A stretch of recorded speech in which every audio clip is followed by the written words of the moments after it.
Towson over the next couple of days, but certainly the Maryland Terrapins will be sunny and dancing with Mickey on Thursday night. We'll see how long they dance this weekend. It all starts with Xavier, a 6:50 tip-off. I ran into this guy down at the Big Ten tournament on Friday. It was a very short-lived Big Ten tournament for the Maryland Terps. Lots of energy, lots of lights, lots of action, and in the end, not so much at the Verizon Center. Dave Preston covers the Terps, covers the Caps, the Wizards, all sorts of things down there in D.C. for WTOP, and has been running around with the Terps. Pretty amazing time. And I know you've been doing this a long time, Dave. By the way, you can follow David Dav Presto out on Twitter. If you're a Washington sports journalist, this is as good as it gets, to quote Jack Nicholson, right? And you've got the good, you've got the bad, and in Ashburn, you've got a little of the ugly too. Between how well Maryland has played at times this year, between how well Georgetown has not played this year, and between the Caps and the Wiz doing their things and the Redskins doing their things, this is it's the gift that keeps on giving. Well, and let's start with the Terps because there is some hope there.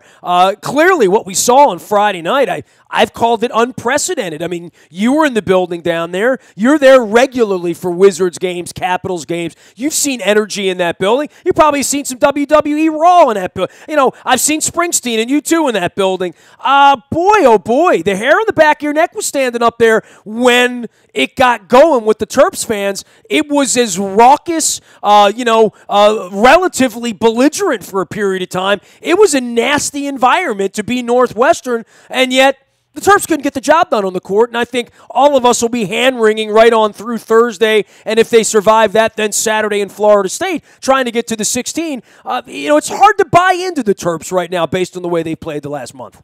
I think you're right. There are a bunch of different Maryland teams that we've seen this winter. One is the team that started 20-2 where everything went right. They built up that backlog of 8 road wins, and that's kind of what has gotten them this number 6 seed. Those very difficult to win on the road. We've seen a lot of teams miss the tournament this year because of the lack of quality road wins, and Maryland did nothing but win on the road for the first couple of months. But then since the end of January, this is a team that's gone 4-6. They've lost a couple of just ridiculous games, whether it was on the road at Penn State, whether it was losing to Iowa at home the day that they honored the Final Four national championship team. And then Friday night they booed Elaine. They booed Elaine Bennis, Julia Louis-Dreyfus, when she showed up on the Jumbotron, and Northwestern promptly won a 19-5 run. Get out. Not that there's anything wrong with that. I'm going to unload all of my Seinfeldisms right there. But a tough loss for Maryland that night, Nestor, because the crowd was behind them. It felt like a game in College Park, from the fans shouting "sucks" during the starting lineups to just really... I thought it was louder than College Park. It felt to me like people were drinking in the bars beginning at 5 o'clock, and they were ready for a ball game in a way where, the Terps fans kind of show up. It's always traffic. It's always kind of crappy. It's always cold out. You always have to walk 10 miles from the parking lot to get in. And then the game heats up. But the Washington thing had a real tail to it on Friday night, I thought. One, I think you're giving them credit by saying that they started at 5. I think they started at 2 that day. And it felt that is what a game at Verizon Center should be like for the home team. And those of us who cover Georgetown know it's nothing like that when the Hoyas are there. That's another issue, but... Well, the Wizards, too. The Wizards are trying to find something that feels like that energy in that building because they've not found that over 20 years, quite frankly.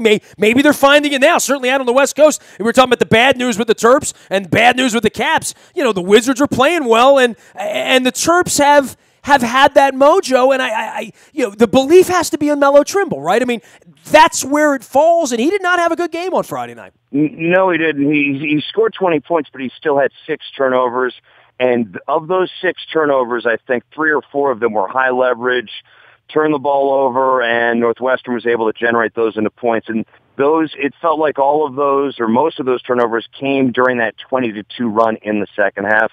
Maryland held Northwestern scoreless for the first, I think, 4 minutes of the second half, and you thought, okay, they've got momentum. They survived their run. I think the Wildcats had a 20-4 run in the first half.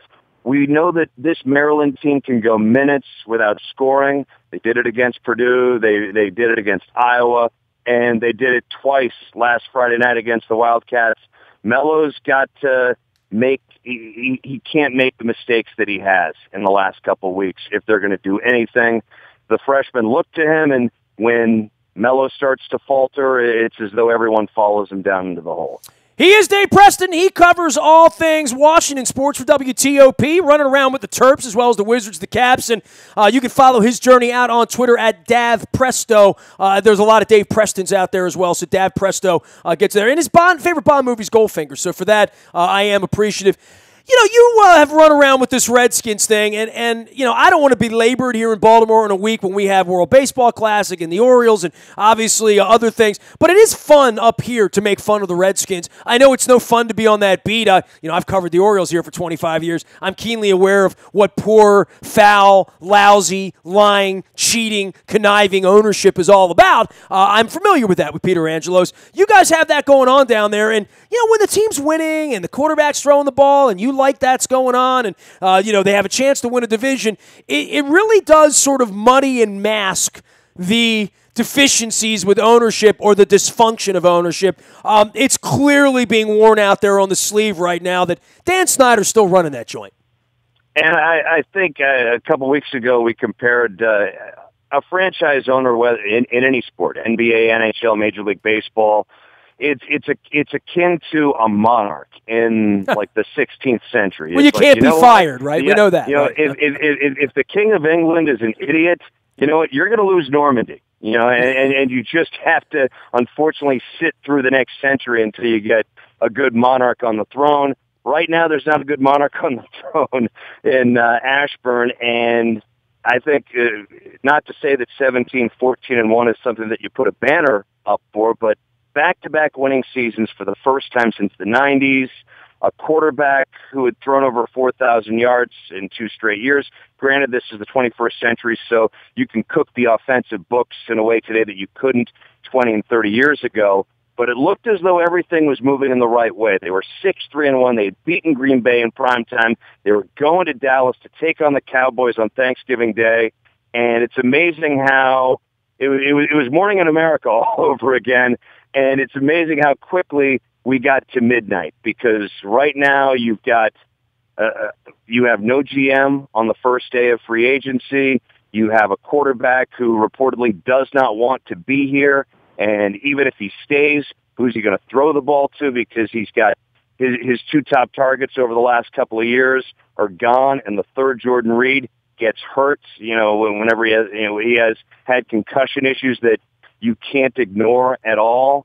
And meanwhile, the rest of the league moves on and bolsters, both sides of the ball.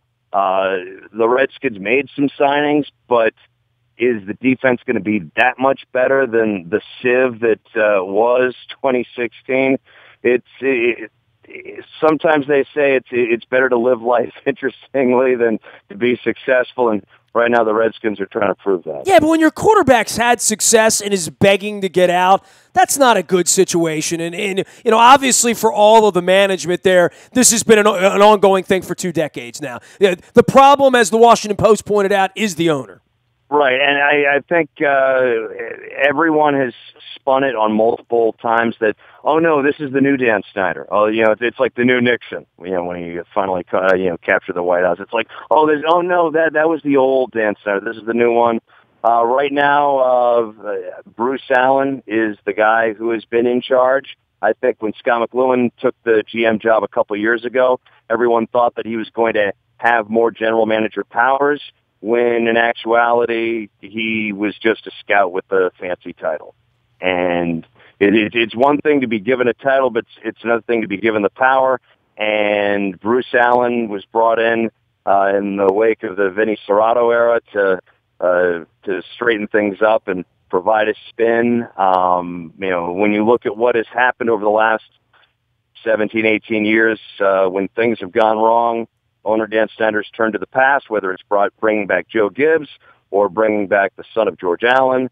I don't know what Sammy Baugh's grandchildren are doing, but that might be the next glass that he'll break to try and salvage and spin. He's busy down there in the D.C. Beltway for WTOP. You can follow him out on Twitter as well at Dav Presto. He is Dave Preston. Terps on Thursday night. Redskins a mess. Nationals in spring training. But the Wizards and the Caps both coming back from the West Coast with very, very mixed results, right? Like the Wizards feel real right now and the Caps feel real tired. By the way, we have head coach Barry Trotz joining us next Monday night up at Greenmount Station in Hampstead for the Bone Marrow Registry. I was hoping this would be rah, rah, rah, shish, boom, bah, let's do the President's Trophy and all that stuff. Boy, the weekend in California has really put the Caps' #1 seed in peril right now. Hey, you're right, Nestor. And what has been amazing is just how defensively things have not come together. Granted, Shattenkirk was not available for Sunday night's loss, but it just is. You wouldn't have thought that they would go out west, lose back-to-back, I guess 4-2 games, and then lose the third one 5-2. It's kind of odd that, yes, they are on the West Coast, so they've got those late start times, so it's almost as though they're in like some phantom zone and they don't really exist with everything else that's going on. So it's kind of easy to ignore, but back-to-back losses out west, and then a fourth one as their home streak is finally over. There are going to be some things that will be addressed. Every team has these hiccups. Better to have this hiccup in March than in May.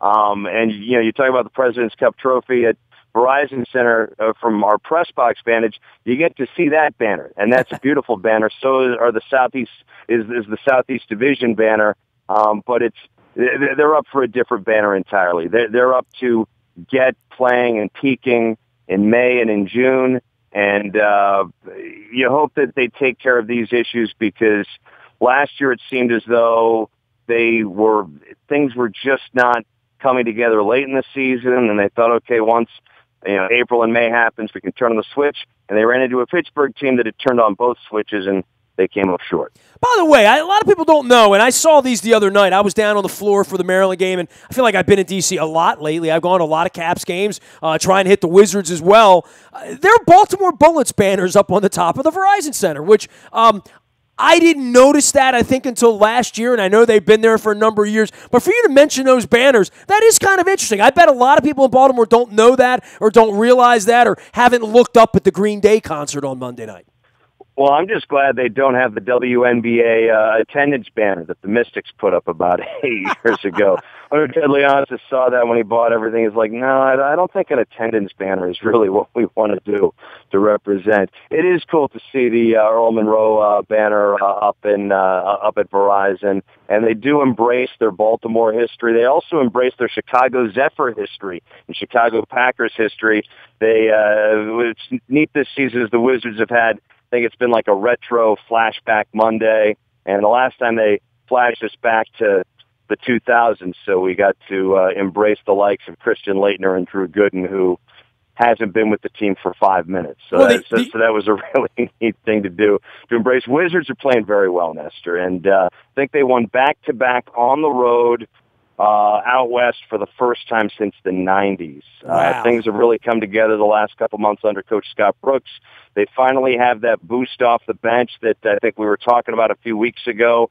Jennings can provide some production from the point guard position, and Bogdanovich is that forward who, when he steps onto the floor, you can say, oh my, wow, they can get some points out of this guy, which, with the exception of Kelly Oubre for the first 2 months, you had no confidence in the second unit being able to score for the Wizards. You just hoped that they would kind of hold on and they wouldn't go underwater by the time the starters had gotten rested up and back into the game. You haven't done this for a long time, 32 years. The people who work in sports that work for teams, there's an adage amongst many, especially the old-timers, that the most fun seasons are the ones where you're not really expecting to win, and then all of a sudden something happens. You know, the Kansas City Royals a couple of years ago, sort of these unlikely, even the Indians last year, sort of unlikely. The Wizards are in one of those right now, and it's been a long long time, right? And I think for Ted Leonsis, for the fans, for Scott Brooks to come into this situation, and Grunfeld for all that he's been through, this is that year where it's even more fun than next year would be, because no matter what happens here, where they take a facer in the playoffs or whether they would have a parade in an unlikely event in June, the pressure will be up next year because sort of they're pretty good. And I think the pressure is rising for expectations that they're going to stay on the floor with Cleveland, that they're going to be able to beat Boston or Toronto or Atlanta or whoever's in front of them and in the way the first couple of weeks of the playoffs. But it has been ramped up, and there is an expectation there now that there certainly wasn't in November and December, as you pointed out, where they look like a three-man team for long stretches. I think you're right, and DC is very hungry for a champion. Yes, DC United has won the MLS Cup and all the other various and sundry things. And yes, the Washington Castles did win 5 straight World Team tennis titles. And yes, there has been success on the collegiate level here and there. But you're reaching now. We all, Oh, I'm beyond reaching now. Come on. No, a Washington team has not been in the Final Four of its respective sport, Major League Baseball, NBA, NHL, NFL, since the Redskins in 1991. That's the last time one of these teams has been in the Final Four. Nationals have come close, agonizingly close. The Redskins really have, I think they led Seattle for 5 seconds about 10 years ago, and that's as close as they've gotten. The Caps NHL in 98. Capitals have been good enough to get there, but they've not. The Wizards, though, are a team that are a John Wall wrist injury away from getting to the Eastern Conference Finals a few years ago. And a lot of those guys, a lot of that mentality is still with that team. And right now, you're right, they are playing with house money because nobody expected this team to win 45 to 50 games. Everybody was hoping that the first year under Brooks would be a reboot year and it would be a foundation year. Right now, it looks as though they've got the foundation and more. Can they get past a Boston in the Eastern Conference semis? That's going to be the storyline for the next couple of months. And right now they're playing as well as anyone is in the Eastern Conference.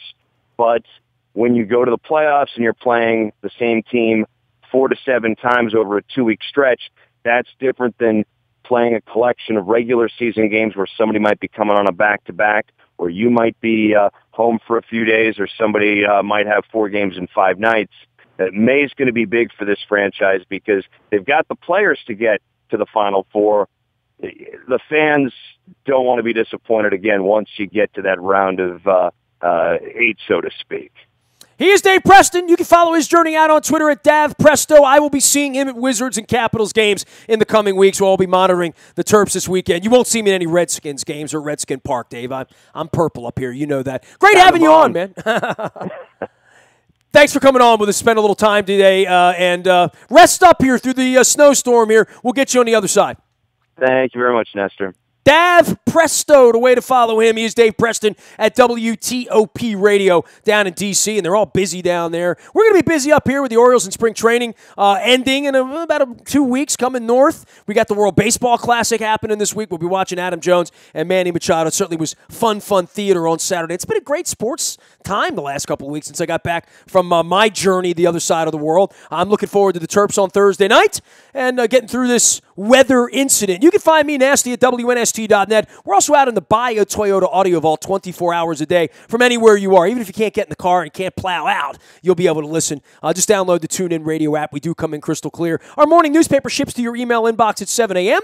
That is brought to you by Planet Fitness and PlanetFitness.com. Still $10 a month to get in the best shape of your life there. Last but never least, breaking news happens first, and we've had a lot of that going on, especially with the Ravens. Happens first on the WNST Tech Service. Sign up online. It's free. It's all brought to you by Coons Ford of Security Boulevard. And Dennis will be here on Thursday getting you ready not only for the Terps, but for the entire weekend. Facebook, Twitter, LinkedIn, Snapchat, Instagram, streaming live on our Facebook Live as well as our YouTube WNSTV channel. I'm Nestor. We are WNST.net, AM 1570 and WNST Towson, Baltimore.